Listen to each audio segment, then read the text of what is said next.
Welcome back. You're still tuned into Markets at Noon right here on ET Now, turning out to be a good day for Indian equities. But as promised before the break, let's put the spotlight on India's ethanol sector.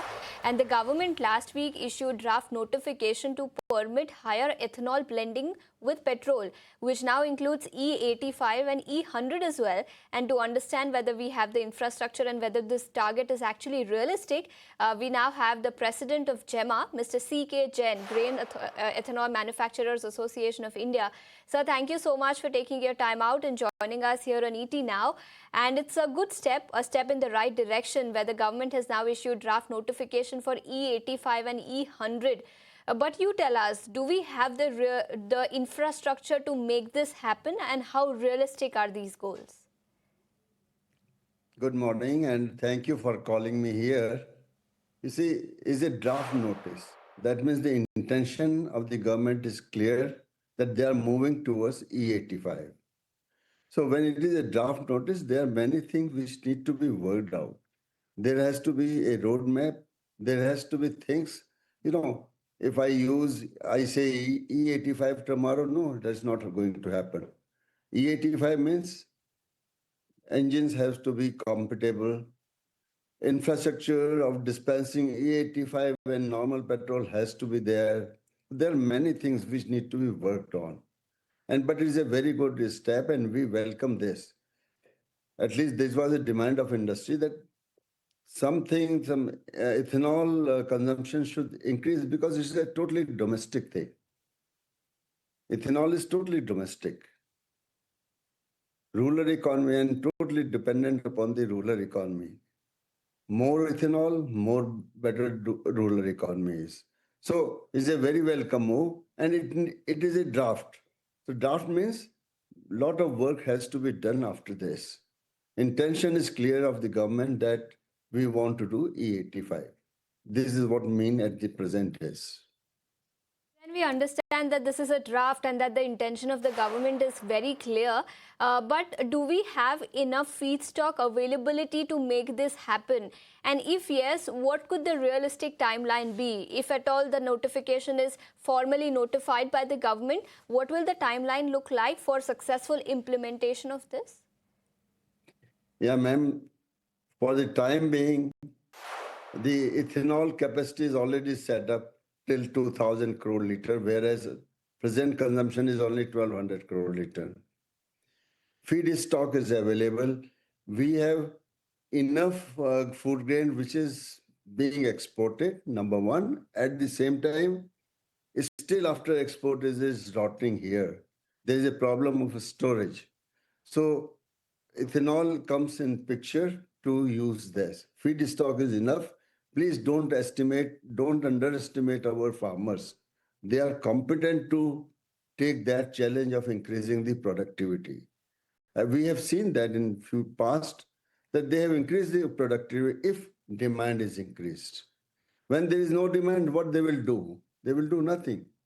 The farmers are competent to increase the productivity, they will do it. And feed stock is not a problem in India. Demand is required, consumption is required, they will increase. This is, I'm sure, and you must also be sure about our farmers' capabilities. Feedstock availability is not a problem. That's the word coming in. But Mr. Jain, what kind of additional government support does the industry require to make this happen? I understand that the government has already come out with a policy, but what next? I'm sure we need some additional government support to actually go ahead and increase ethanol blending to 85%. Yeah, actually the infrastructure required to be made at every petrol pump. You see, what is the mechanism of E85? It's not that today only E85 will be sold. It is like this. I studied the Brazil model, where a base petrol is available, which is E27, and then another is E100. There is a price difference between both because of the caloric value. So when price difference is there, then customer and consumer see how much I will put the base petrol, how much I will put the ethanol. He will decide there at petrol pump and he'll get it done. So this is what the mechanism is. So it needs a lot of work. Industry does not need anything. Industry need a consumption point and blessing of the government that they will buy the ethanol for higher consumptions. Understood. So that's as far as infrastructure requirement is concerned, and perhaps the government will have to work on it. But Yes. Mr. Jain, also wanted your thoughts on pricing. What will this mean for the end consumer, the ones who consume and use petrol?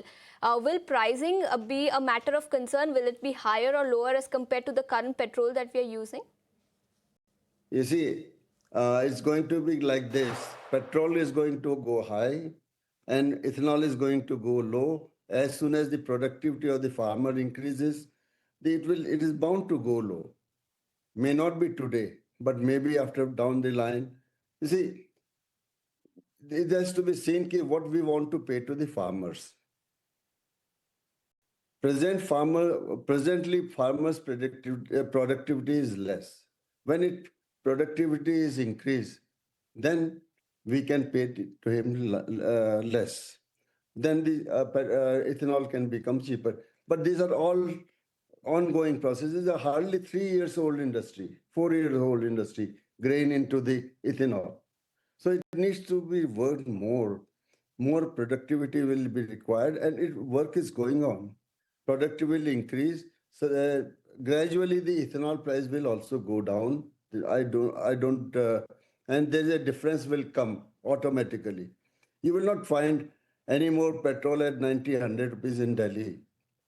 Just see, after election is over, now you will see at least 5 to 7. Our petroleum minister has already said that it is not ruled out. Price increase is not ruled out. The difference will come. Ethanol price will always go down. Fossil fuel price will go always up. This is, you please take note of it. And difference will automatically come. Especially at a time like this when global crude oil prices are surging, perhaps this is the need of the hour, and India should take note of the fact that India has the raw material availability to go ahead and increase ethanol production. Mr. Jain, thank you so much for taking your time out. Ma'am, one thing more. Please go ahead. It is not the need of hour. It is always required to be self-reliant and to increase our rural economy. It is always required. Don't Right. talk of this Hormuz and all this geopolitical. It is always required for our country because our country is agriculture produced country. Right. So we get have to that work point. on it always. Right. Thank you so Thank much, you. Mr. Jain, for Thank you taking very your much. time out Thank and you. joining us here on ET Now. you. But with that, we're completely out of time on this edition of the show. Thanks so much for tuning in. All about your company will come up.